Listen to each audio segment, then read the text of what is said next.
In the quiet village of Quamkunda, where traditions ran deep and customs shaped destinies, there lived a man named Alyamide, a wealthy farmer and respected elder.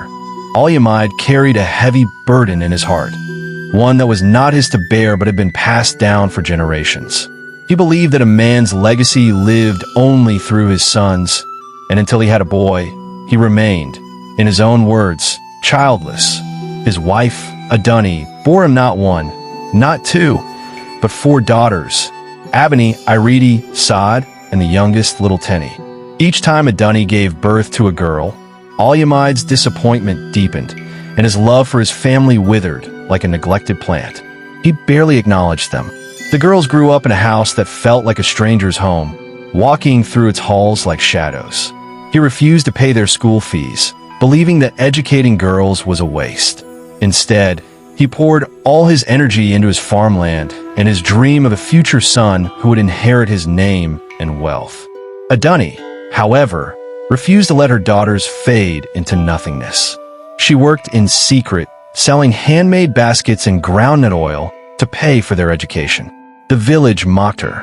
Why waste so much effort on girls? They will marry and belong to another man's house, they sneered. But Adunni remained steadfast. Rising from the ashes, years passed, and the daughters of the forgotten house refused to be forgotten. Abani, the eldest, fought her way through school, excelling in her studies. She later became a renowned lawyer, defending women who suffered under outdated traditions.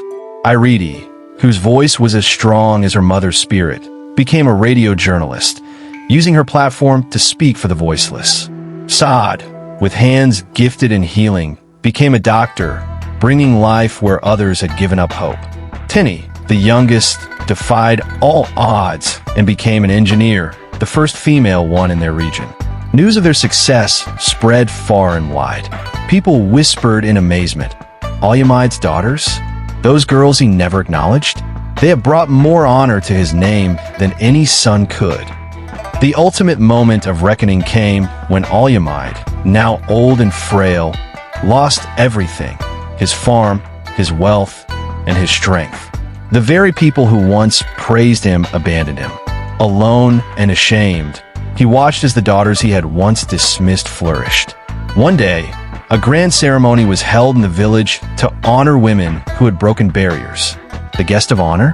Abani, the lawyer, who was to receive the highest recognition from the king himself.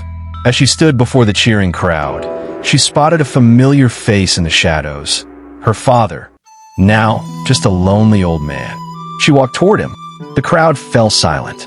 "Baba," she said softly. The word he had never allowed himself to hear from her lips now pierced his heart. "We are your children, whether you saw us or not." Tears filled Alyamide's eyes. He fell to his knees, weeping. The daughters of the forgotten house had not only remembered him, but had also forgiven him. From that day forward, Alyamide lived not as the father of son he never had, but as the father of 4 remarkable daughters. Daughters who change a village, daughters who change the world. And so, in the end, the forgotten house was forgotten no more. Please subscribe to our channel for more educative stories like this.